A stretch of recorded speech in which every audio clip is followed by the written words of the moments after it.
Hello everyone, I'm here today to talk to you about the elements of music. What are the elements of music? So they are the key ingredients that we need when making music, when performing music, when composing music, when talking about it. Now, the elements of music will be used all the way through your composing aspect, where you have to think about the different elements when making your pieces of music. It will be used all the way through your performance aspect, where you have to think about what your pieces of music sound like and how you're performing them against those elements of music. And finally, for the appraising aspect, the theory part, that is the most fundamental part where you use these elements of music. Some people use the word mad t-shirt to remember them, but I'm going to go through my main 12 elements with you right now. Here we go. So looking at my display, we've got pitch, tonality, structure, timbre, dynamics, instrumentation, melody, texture, harmony, rhythm, meter, and tempo. Some of them are easier than others to understand and grasp. Let's give it a go. So pitch, that is how high or low a note is. So whether a piano plays a low note, whether a piano plays a high note, whether a singer sings a low note, or whether they sing a high note. Tonality is whether the music is major, minor, modal or atonal. I've put some handy emojis there that you can see. Major music sounds happy, bright, cheery, expansive. Minor music normally sounds sad, dark, maybe mysterious, ominous. Modal music sounds quite folk-like. Folk music and jazz music use modal scales. And atonal music, you can see the emoji there that I've put. You will know if the music is atonal because it won't sound like anything you've heard before. Lots of random notes. Well, they're not random. They've been placed very carefully in the music, but it will sound random to you. Structure, this is how the music is ordered or built. I've already been through all of these on one of my forms and structures in music videos that you can check out. Timbre, this is the sound created by the instruments or voices. So obviously you have an instrument, let's say the trumpet. Well, suddenly you can get a different timbre on the trumpet by adding a mute to it, for example.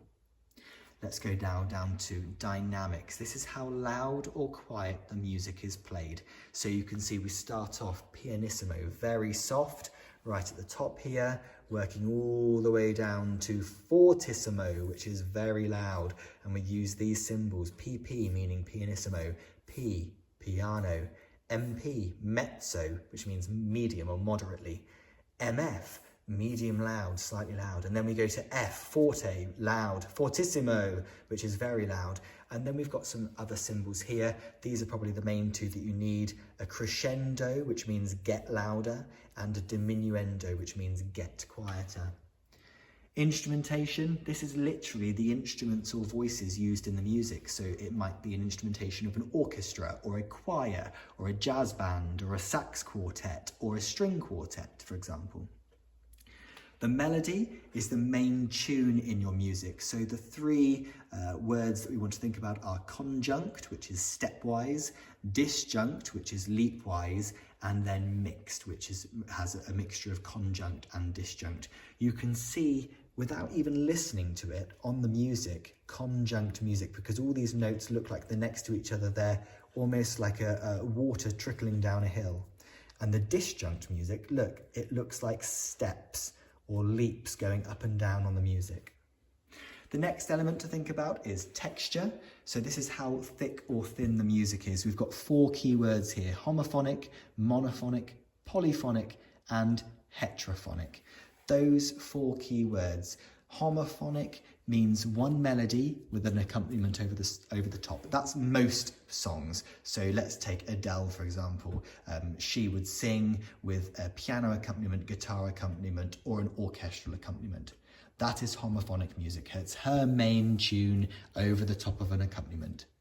Monophonic is where you have only one melody line with no accompaniment at all. So that would be a solo singer on their own a cappella, or it could be a solo trumpeter on their own.